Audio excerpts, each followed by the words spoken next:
there's another movie that was released, or should I say re-released last week, and that was Avatar. So can we talk about that? So how did the Avatar re-release perform this weekend? Avatar dropped about 55% on its second weekend, which isn't bad. You have to assume that a lot of the audience that really wanted to see Avatar again or for the first time in theaters did so on opening weekend. It was always going to be a front-load release, and unless something changes, it's not going to be in theaters past Thursday anyway. It's a 2-week special engagement. The film has earned 779 million domestic and 58, and just the re-releases earned 58 million worldwide. And if you want to count China, where it made 57 million in 2021, that's another 115 million dollars in Avatar's pocket. That also means it becomes, as of this weekend, the first and so far only movie to make $2.905 billion worldwide. So it's doing fine. And it did the job in the sense of reminding people that Avatar was a fantastic experience in theaters and sort of restarting the Avatar discourse online with a lot of sort of pushback against the whole nobody liked Avatar, they just showed up because of the 3D, or nobody cares about Avatar anymore, or the film has no pop culture impact. I don't know what idiot wrote that in 2014, but he was dead wrong. At least he admitted his error in 2019. And today in 2022. But do you think that Avatar: The Way of Water could potentially outperform the first Avatar? It's going to be close. And obviously, if this needs to be said, if the film drops by 50% and only makes 1.6 billion, 1.5 billion dollars, oh no. If it's well reviewed, if it's well received, because again, you've got three more Avatar sequels on the way. If people hate Avatar 2, then Avatar 3, 4, and 5 are in trouble. And is it getting a China release as well? That I don't know, because China has been so nitpicky about Hollywood movies and especially Disney movies. I would guess yes, because A, it's technically a 20th century studio production, and Avatar is popular in China. And quite frankly, China's theatrical business has been hurting this year. It's been doing, I don't have exact numbers in front of me. I'm probably going to pull it up for a post later, but we're in a situation where China needs Hollywood movies more than Hollywood needs China, which is sort of a shoe on the other foot situation. And how did we get in this situation? Or how did they get in this situation? I don't want to speak out of turn in terms of politics that are outside of my pay grade, but I do know that China has been a lot finickier about allowing Hollywood films into China compared to 2019 and previously to that. There's been nothing from Marvel, either Disney or Sony, since Spider-Man Far From Home. Yeah, Far From Home. And the films that have played in China have done a lot worse than you might have expected in pre-COVID times. For example, Wonder Woman made 90 million in 2017. Wonder Woman 1984 made 35 million, or I think like 25 million. The Batman only made 20 million.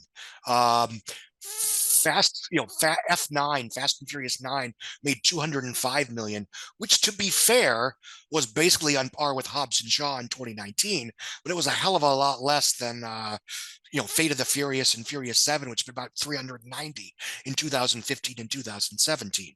Again, some of that is just they didn't like the movie.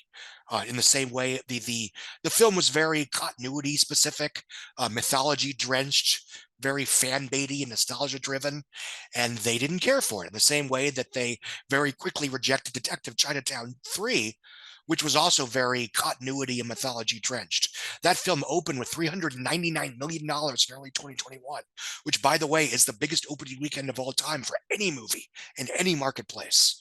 But it quote unquote crashed and burned and had to settle for only $685 million.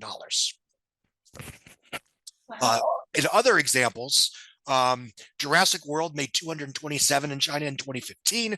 Jurassic World made Fallen Kingdom made 262 in 2018, but Jurassic World Dominion only made 160 this summer. That was enough with the help of Japan and China and whatever, to push it past $1 billion worldwide. And it's still the third biggest Hollywood movie in China over the last 3 years. behind F9, and what I'd argue is probably the exception to the rule, Godzilla v Kong, which made 188 million in early 2021. That was a lot more than even Godzilla King of the Monsters, which earned 135 in 2019. But generally speaking, the Hollywood films that have played in China have either outright flopped or have made a lot less than might have been expected in pre-COVID times. Now, the other side of that, the other side of that is that we've seen a lot of movies that have still kicked ass and taken names without even playing in China, or films that bombed in China. Like The what? Batman only made 20 million. It still made 770 worldwide. And don't let anyone tell you that wasn't a top tier performance for that picture. Um, because it was. They're thrilled. The film cost about 180, got rave reviews, strong cinema score gradings, strong legs. If it, when we get a Batman 2, it will also be a hit. So again, don't let Twitter tell you otherwise. Doctor Strange in the Multiverse of Madness is another good example.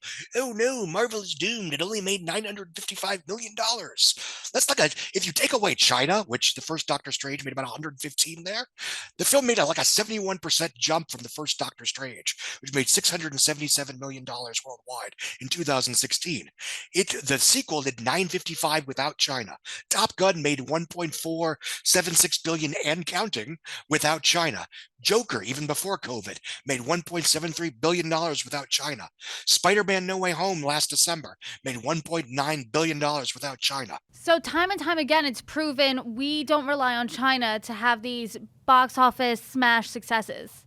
Exactly. More importantly, or about as important, there was a perception over the last several years that Hollywood had to kowtow to China's cultural sensibilities, at least in terms of the censors. The people are, they have their own tastes and whatever. But now we're in a situation that it's up to China to convince Hollywood that they should give a damn about Chinese wants, needs, and desires. Got And it. again, I'm not getting into, that's not a political thing, whatever. China's had plenty of their own homegrown blockbusters that many of them are very good. I think if Hollywood remade Moon Man, which made around, I think that's already made $400 million already.